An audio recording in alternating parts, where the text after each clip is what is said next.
Hare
Krishna Krishna Hare Hare Ram हरे राम राम राम हरे हरे।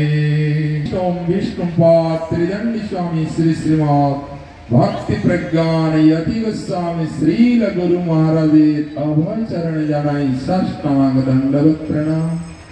महाप्रभु যখন গয়াধামে গেলেন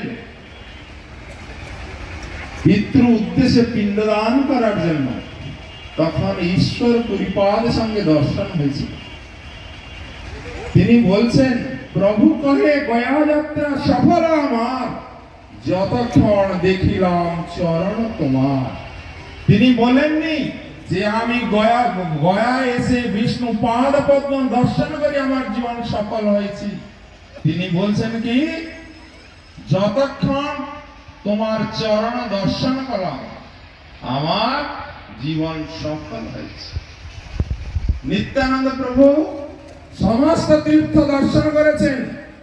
দর্শন করার ফল, দর্শন করলেন কাকে? মাধবেন্দ্র পুরীপাদকে।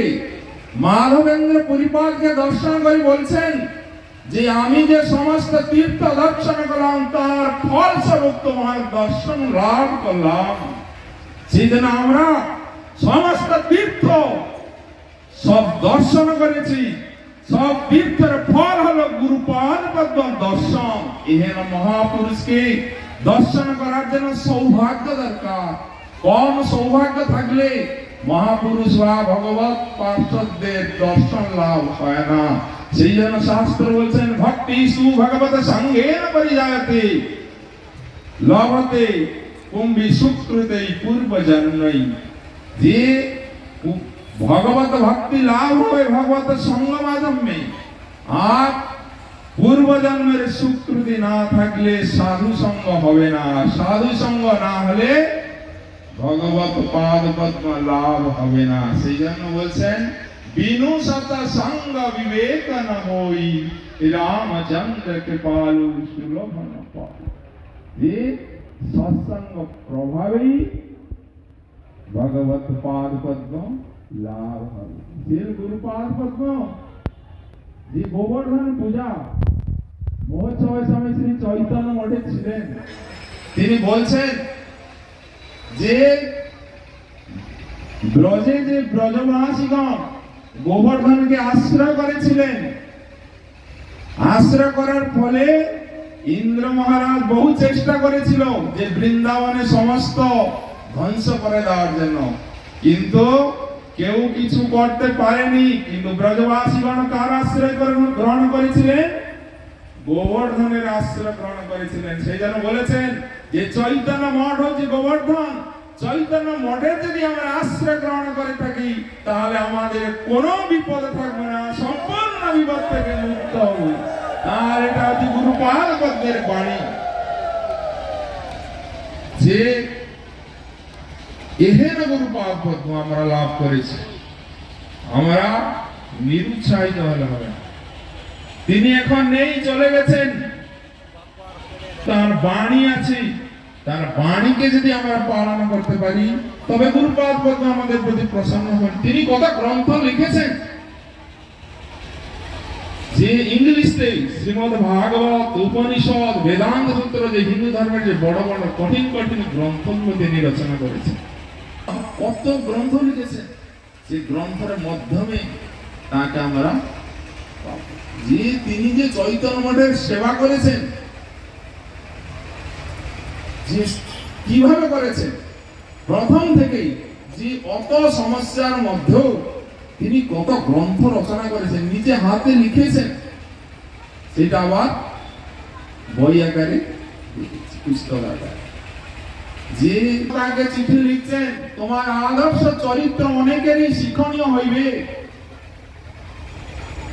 শিষ্য গুরুদেবের গুণকীর্তন করতে পারে, কিন্তু গুরুদেব শিষ্যের গুণকীর্তন করছে। বলছেন তোমার যা যোগ্যতা আছে, যে যোগ্যতা প্রভুপাদ কৃপায় প্রচুর পরিমাণে বর্ষিত হোক। তিনি নিজে বলছেন না যে আমার কৃপা তোমার উপরে বর্ষিত হোক।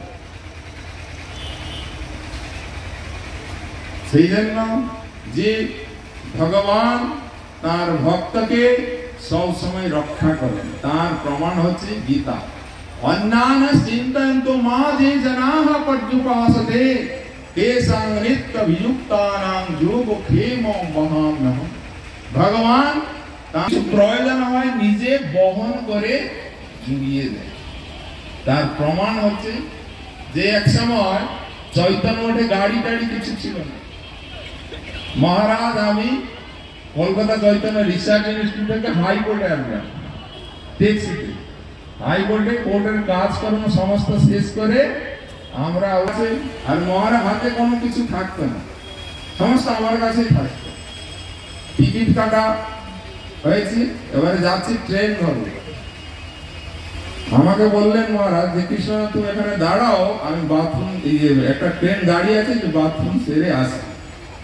যখন বাথরুমে গেছেন তখন যে নবদ্বীপ গামী ট্রেনটা কাটুয়া লোকাল হর্ন মারছে, মানে ছেড়ে দিবে। তখন আমি দেখলাম ছেড়ে দিবে, কি যাই দেখি ট্রেনে উঠে দেখি মহারাজ সে বগিতে নেই, 3-4টে বগি গিয়ে তিনি বাথরুম সেরে সে কাটুয়া লোকালে উঠছেন। 4টে বগি মানে অনেকটা দূর। আমি নিচে দেখছি যে মহারাজ ট্রেনে উঠছে, আর একটা ছেলে ছিল, গুরুদেব যখন উঠছেন মহারাজ উঠে চলে গেছে। এখন আমি ছুটেছি ট্রেন ধরবো, আর ধরতে পারিনি। তখন শীতের দিন, যে আমি আর ধরতে পারি, তখন চিন্তা করছি মহারাজ কাছে টাকা নেই, টিকিট নেই, আর মহারাজ বড় ভয় করেন, টিকিট না থাকলে এমনি যেতে চান না। আমি চিন্তা করছি কি মহারাজ কি আমার কাছে আবার আসবেন না। আমি চিন্তা করলাম কি করব। তখন বেন্ডেল লোকাল ধরে আমি বেন্ডেল গেলাম। বেন্ডেল থেকে নবদ্বীপ গিয়ে স্টেশন উঠে আবার ফোন করছি। ফোন করে গুরু মহারাজ যোগপীঠে মন্দিরেই আছেন, অফিসের সামনেই। সঙ্গে সঙ্গে ফোনটা ধরেছেন, বলছেন হ্যাঁ আমি এসে গেছি, তুমি চলে এসো। আমি গিয়ে শুনলাম মহারাজ কাছ থেকে, মহারাজ নবদ্বীপ স্টেশনে নেমেছেন। এক কোন বিদেশি গিয়ে 10 টাকা প্রণামী দিয়েছে, 10 টাকা প্রণামী দিয়েছি। মহারাজ স্টেশন থেকে বেরিয়ে একটা রিক্সা ঠিক করলেন। রিক্সাটা হচ্ছে স্টেশন থেকে গঙ্গা ঘাট অব্দি, নবদ্বীপ ঘাট অব্দি 10 টাকা। মহারাজ বললেন দেখো আমার তো 10 টাকা আছে, তুমি 8 টাকা নাও, আর 2 টাকা আমি গঙ্গা পার হব। সে রিক্সাওয়ালা বলছে ঠিক আছে মহারাজ তাই হোক। রিক্সাওয়ালা 8 টাকা নিল, আর গঙ্গা পার হলে 2 টাকা ছিল, 1 টাকা করে। তিনি গঙ্গা পার হয়ে আবার রিক্সা ধরে গেলেন যোগপীঠে। যোগপীঠ বুক স্টল থেকে 10 টাকা দিলেন। যে ভগবানের যদি সেরকম যদি ভক্ত হয় কেউ, ভগবান কোনো অসুবিধা রাখেন না, সবই সুবিধা করে দেন। সে ব্যক্তি 10 টাকাই দিয়েছে, দিতে পারতো তো 50 টাকা বা 5 টাকাতে দিতে পারতো, যে এমন টাকা দিয়েছে যাতে সমান সমান সব হয়। যে মহারাজ চৈতন্য মঠ কিভাবে ধরে রেখেছেন, কিভাবে সেবা করেছেন, আজকে তার সমৃদ্ধি মানে দেখলেই আশ্চর্য লাগে। তার কথা স্মরণ। গুরুপাদ পদ্ম 2018 সালে 18ই জানুয়ারি তিনি অপ্রকট লীলা করেছেন। মহারাজ বারবার এক নার্সিংহোমে যেতেন, কোনো কিছু বলতেন না।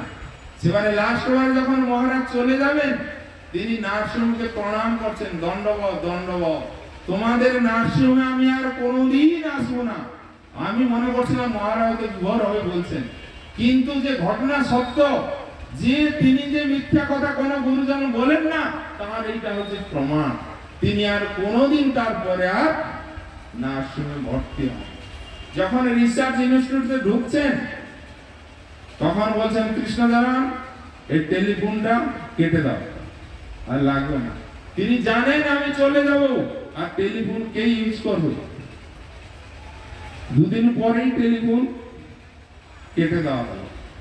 তিনি গেছেন কত 18 জানুয়ারি 2018, যে তিনি যেদিন যাবেন তার আগের দিন শুধু পঞ্জিকা দেখছেন, কোনদিন তিনি পঞ্জিকা দেখতেন না। পঞ্জিকা বারবার দেখছেন, শুধু দেখে তিনি নির্ধারণ করছেন যে কখন আমি যাব।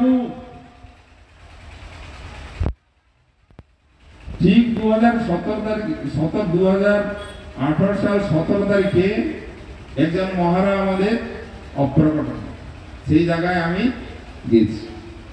গিয়ে তিনি যখন শ্মশান ঘাটে নিয়ে হয়েছে, 9 নম্বরে হচ্ছে তার সিরিয়াল, দেখলাম সব ঠিকঠাক, কাগজপত্র সব ঠিকঠাক করে দেওয়া হয়েছে। প্রচন্ড শীতও পড়েছিল।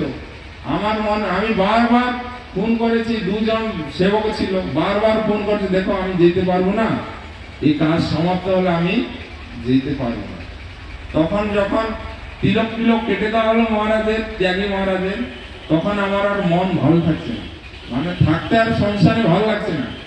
তখন কেউ আর বলছি না মহারাজ আপনি চলে যান, মহারাজ আছেন আপনি চলে যান, কেউ আর বলছি না। তখন আর একজন বলল যে মহারাজ আপনি চলে যান, ডেথ সার্টিফিকেটটা আমি আপনাকে ঠিক দিয়ে দিই। আমি চৈতন্য রিসার্চ ইনস্টিটিউটে আসলাম। তখন 2017 তারিখ, মহারাজ গেলেন 18 তারিখে ভোরবেলা, এটা হচ্ছে 17 তারিখের ঘটনা। এসে গেট খুললাম, গেট খুলে স্নান টান করলাম, মহারাজের ব্যাপারে খবর নিলাম। সেবকরা যাচ্ছিল, বললেন মহারাজ আজ কি মহারাজ প্রসাদ পাননি, আপনাকে খুঁজছিলেন। ঠিক আছে, স্নান টান করে প্রসাদ পেয়ে যেখানে সফা রুমটা আমি লাইট দিলাম, লাইট দিয়ে দরজাটা খুলে যখন পর্দা খুলছি, তখন হাতের উপরে হাত রেখে গোলাপ শক্তি তাকাচ্ছে। তখন আমি স্বাভাবিকভাবে গিয়ে জিজ্ঞাসা করলাম মহারাজ ঘুম টুম হচ্ছে না? বলছি না, ঘুম হয়েছিল। তুমি এসে গেছো? হ্যাঁ। প্রসাদ পেয়েছো? হ্যাঁ। আপনার কি গাটা পাক দিচ্ছিল না, প্রসাদ পাননি, এখন ঠিক আছে? বলছি না, এখন ঠিক আছে, কোনো অসুবিধা। মহারাজ বিশ্রাম করলেন, আমিও বিশ্রাম করলাম। বিশ্রাম করে আমি যখন 4টে দিকে উঠছি, তখন মন আর ভালো না, কেমন একটা লাগছে, যেন কোনো নেই, আনন্দ নেই। তাহলে মনে করলাম, মনে হয় যে কালকে কি সংসানে গেছিলাম, সেই জন্য মনে হয় এরকম করে লাগছে। তারপরে কিছুক্ষণ পরে মনে হলো, আরে গুরু মহারাজ তো একবার রাত্রে উঠতেন, এবারে তো উঠেন। তখন উঠে বসে সব দিন আমি গুরু মহারাজ মাথায় হাতটা বুলিয়ে আরতি দর্শন করতে যেতাম, যে স্বাভাবিক বোঝা যায় যে কিরকম লাগে আর কি। এবার সেদিন যেরকম মহারাজ ডেকে হাতটা বুলিয়েছি মাথায়, ঠান্ডা লাগছে, যে আগের মতো আর সেরকম লাগছে না। তাই মহারাজ বুকে হাত দিয়ে দেখলাম, মহারাজ নিস্তব্ধ, কোনো না। তারপরে আমি পূজ্যপাদ মহারাজকে জানাই, মহারাজ বললেন তাহলে ডক্টরের সঙ্গে যোগাযোগ করো। সে রাত্রেই ডক্টরের সঙ্গে যোগাযোগ করা হয়। ডক্টর বলছেন মহারাজ আপনি পালসটা দেখুন, চলছে কি চলছে না। বললেন না, কোনো কিছু আর বোঝা যাচ্ছে না। তখন বললেন মহারাজ আমার তো গাড়ি নেই, কি করে যাব? তখন আমি আবার চেতলা মঠে গাড়ি ছিল, গাড়ি পাঠিয়ে ডক্টর এনে তিনি করলেন যে মহারাজ 3:30 মধ্যেই চলে গেছে। তখন ডক্টর সার্টিফিকেট লিখবেন, হাত জোড় করে বসে আছেন। মহারাজকে প্রথম থেকেই তিনি দেখছেন, অন্তত 20-25 বছর আগে দেখেছেন।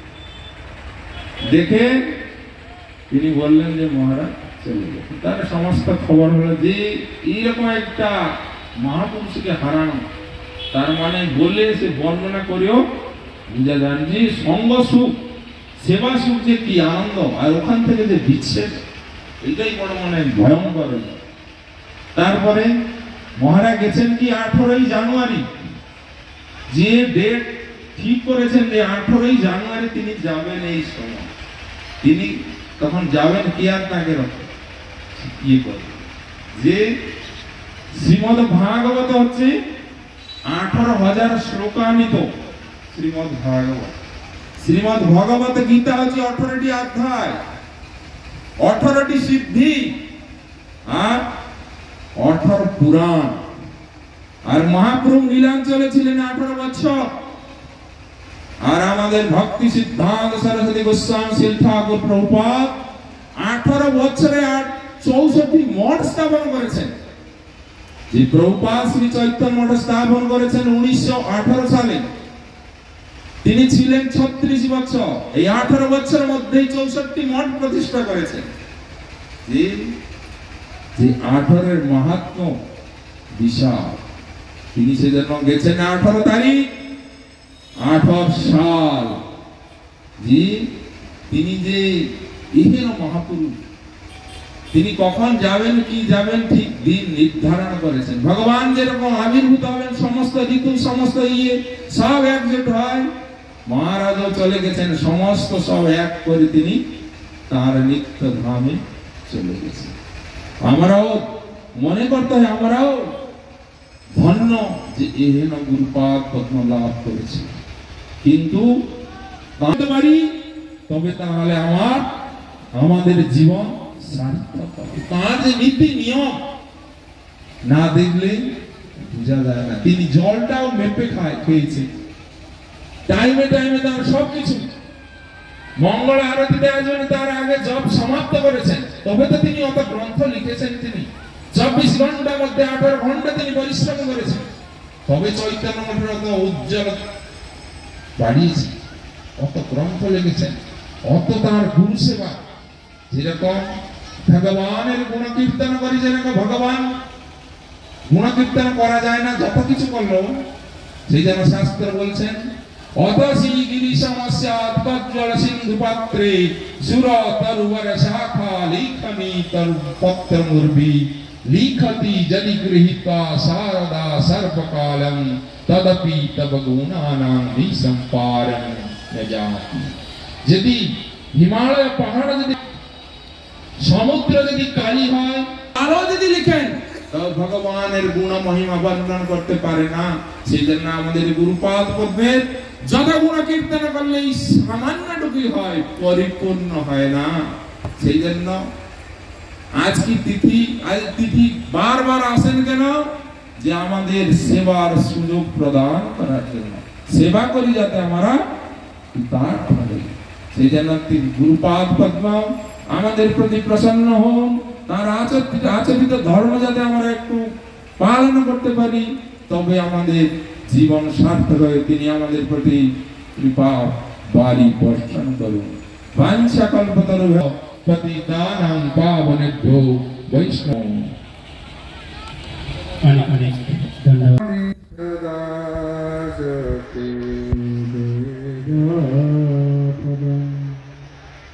উপস্থিত সকলকে আমি আমার যথাযোগ্য দণ্ডবত প্রণাম জ্ঞাপন করছি। শিল ভক্তি প্রজ্ঞান জ্যোতি গোস্বামী গুরু মহারাজের তিরোভাব তিথিকে অবলম্বন করে আমরা বহু কষ্টে এতক্ষণ যাবৎ তার গুণ মহিমা শ্রবণ করছি। শ্রবণ করবে কারা এবং কীর্তন করবে কারা? বৈষ্ণব না হলে বৈষ্ণবের গুণকীর্তন করা যায় না। বৈষ্ণবের প্রতি শ্রদ্ধা না থাকলে বৈষ্ণবের গুণকীর্তন শ্রবণ করা যায়। শ্রদ্ধালু হলে তো তবে গুরুর মহিমা শ্রবণ করা যায়। আমরা ভারত থেকে এসেছি, আমার একটা বড় আশা ছিল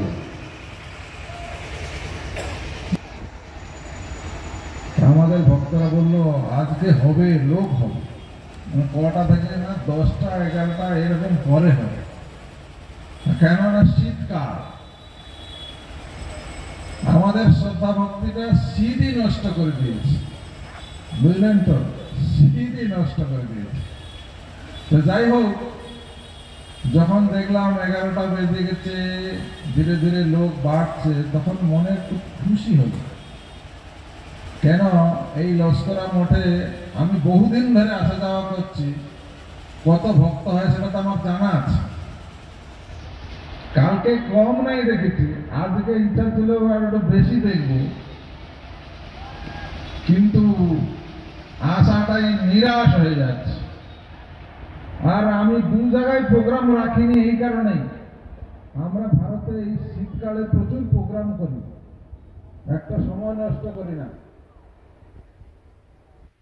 আগামী 29শে ফেব্রুয়ারি শিল প্রভুপাদের 150 বছর পূর্তি আমরা মায়াপুরে মহাসমারোহে পালন করতে যাচ্ছি।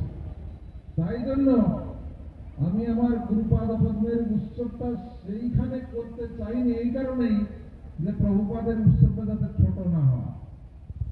তাই জন্য বাংলাদেশে এই উৎসবটাকে একটু বড় করে করতে চেয়েছিলাম।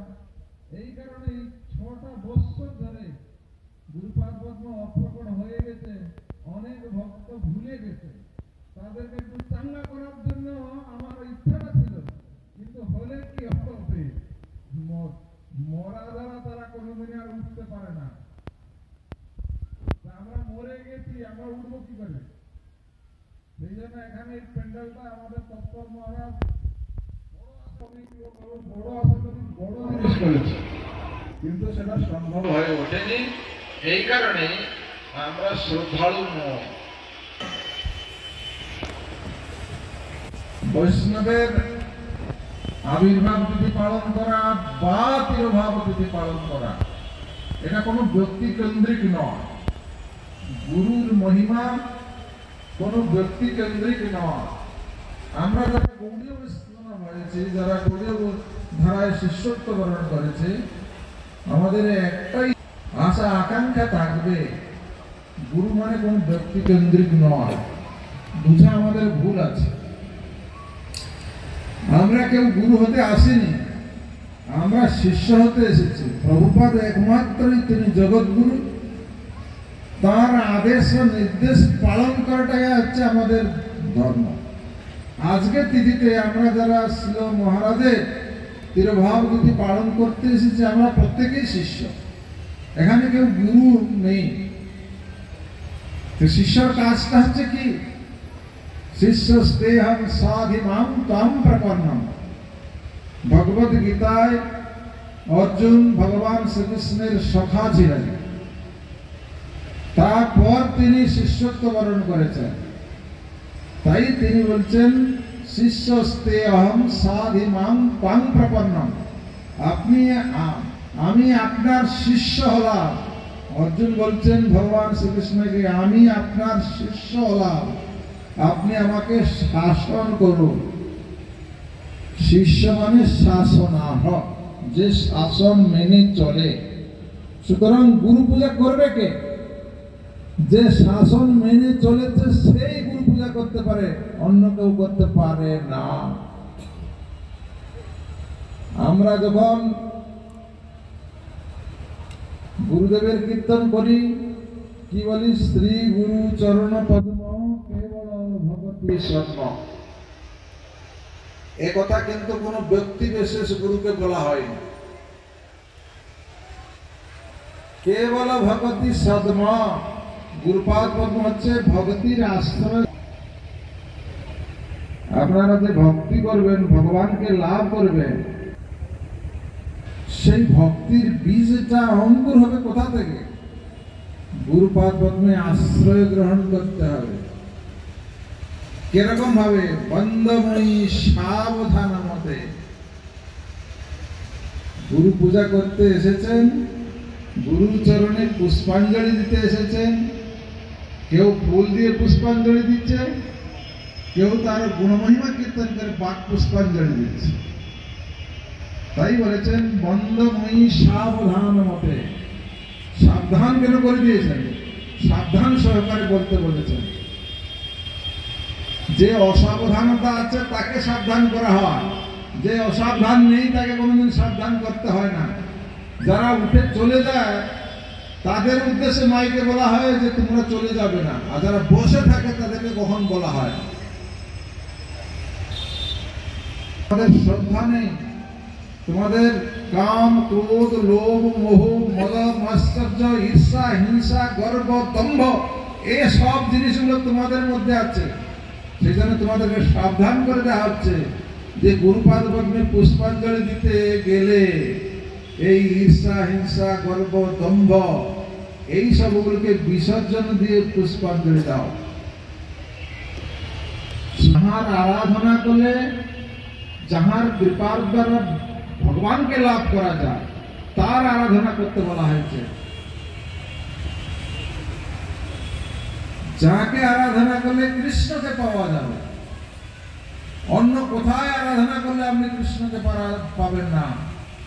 তাই বলছেন যস্যা প্রসাদাৎ ভগবত প্রসাদ, যিনি কৃপা করলে ভগবানকে লাভ করা যাবে, আর যিনি অপ্রসন্ন হলে জীবের কোনোদিন ভগবত প্রাপ্তি হতে পারে না। সেই গুরুদেবের পাদ পদ্মে আমরা পুষ্পাঞ্জলি দিতে এসেছি। শ্রদ্ধাবান জানান, যে শ্রদ্ধালু শ্রদ্ধা মূলে নাম দিতেছে রে, নিতাই নাম এনেছে নামের হাতে। যে সেই শ্রদ্ধা চায়, সেই জন্য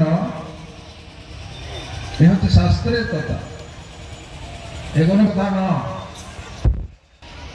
কালকে আমি বলেছিলাম নরোত্তম ঠাকুর লোকনাথ গোস্বামীকে গুরু রূপে বরণ করেছিলেন। শিষ্য হয়েছে, গুরুকে গ্রহণ করেছে। গুরুদেব শিষ্য করবেন না, শিষ্য বলছে আমি শিষ্য হবই। এখানে অশ্রদ্ধার কথা নেই, এখানে শ্রদ্ধাটাকে প্রতিষ্ঠিত করা হয়েছে। তাই আপনারা খেতুরির মেলা হয়ে জানেন, সেই নরোত্তম ঠাকুর নিজে প্রতিষ্ঠিত হয়েছেন গুরু সেবা করে। আজকে আমরা যারা গৌড়ীয় বৈষ্ণব ধারায় বড় বড় পোস্ট নিয়ে, তারা প্রতিষ্ঠিত হয়েছে একটাই কারণে, গুরুর বাক্য পালন করে। পৃথিবীর কোন ইতিহাসে, কোন গৌড়ীয় বৈষ্ণব ইতিহাসেও লেখা নেই যে নিজের ইচ্ছা দ্বারা ভগবত প্রাপ্তি হওয়া যায়, ভগবানকে লাভ করা যায়। সব সময় বলেছেন গুরুর আনুগত্য করতে। চিন্তা এক লয়, এক ভাবনা যদি থাকতে পারে, তাহলে আমরা ভগবানের যে পাদ পদ্ম, ভগবান যে অনন্ত কোটি বিশ্ব ব্রহ্মাণ্ডের মালিক, অনন্ত কোটি যোজন দূরে তিনি আছেন, তিনি তখন আমাদের কাছে চলে আসবেন। এই জন্য আমরা এই তিথিগুলোকে পালন করার চেষ্টা করি। তো আপনারা মনে রাখুন, এই লস্করা মঠ, এটা বলতে গেলে একটা প্রতিষ্ঠিত মঠ। এখানে আপনাদের মতো মানুষরা বছরে অন্তত একটা দুটো তো বড় প্রোগ্রাম হয়। এইসব জায়গায় আসার চেষ্টা করবেন। আমরাও ভারতে অনেক ব্যস্তের মধ্যে থাকি, তথাপি আমরা চেষ্টা করি বাংলাদেশে একবার হোক দুবার আসার জন্য। আমরা দেখেছি আমাদের গুরুপাদ পদ্ম বৃদ্ধ বয়সেও এখানে এসেছেন। প্রথম থেকে আমি আগে আসতাম, তারপরে মহারাজ আসতেন। এইরকম কয়েকটা বৎসর ধরে আমরা আসা যাওয়া করতাম। ধীরে ধীরে আপনাদের মধ্যে শ্রদ্ধা দেখে, আপনাদের ভালোবাসা দেখে আমরা আকৃষ্ট হয়ে ভারত থেকে এখানে আসি। সুতরাং সুতরাং এমন কোনো পরিস্থিতির সৃষ্টি না হোক আপনাদের মধ্যে যাতে অশ্রদ্ধা জন্মায়। মন্দিরের স্ত্রী উত্তরোত্তর বৃদ্ধি হচ্ছে। আমি দেখেছি অনেক ছোট ছিল পুরনো মন্দির যখন ছিল, এখন অনেক উন্নত হতে যাচ্ছে, হয়েও যাবে। এটা তো ভগবানের ইচ্ছা। আপনারা সকলে হয় এইসব জায়গায়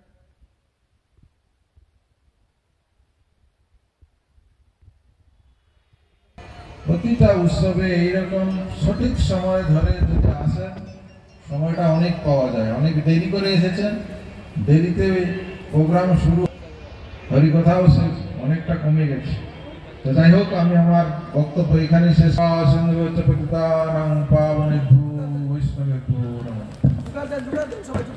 जय परम पूज्यपाद स्वामी श्री श्रीमद भक्ति स्वरूप सन्यासी की महाराज श्रीमद के अमृतमय भगवत कथा की श्याम सुंदर गौरी मठ की ओम विष्णुपाद श्री श्रीमद भक्ति प्रज्ञान जति गोस्वामी महाराज षष्ठतम आविर्भाव तिथि उद्यापन भाषण की उद्यापन भक्तवृंद भक्तवती मायेतर नित्य मंगल कामना की जय जय निताई गौर परमानंदे,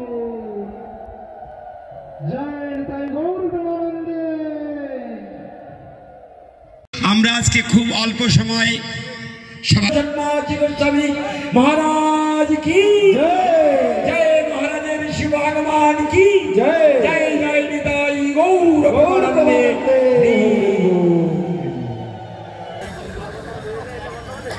हरे कृष्ण कृष्ण कृष्ण हरे राम राम राम हरे हरि बोल।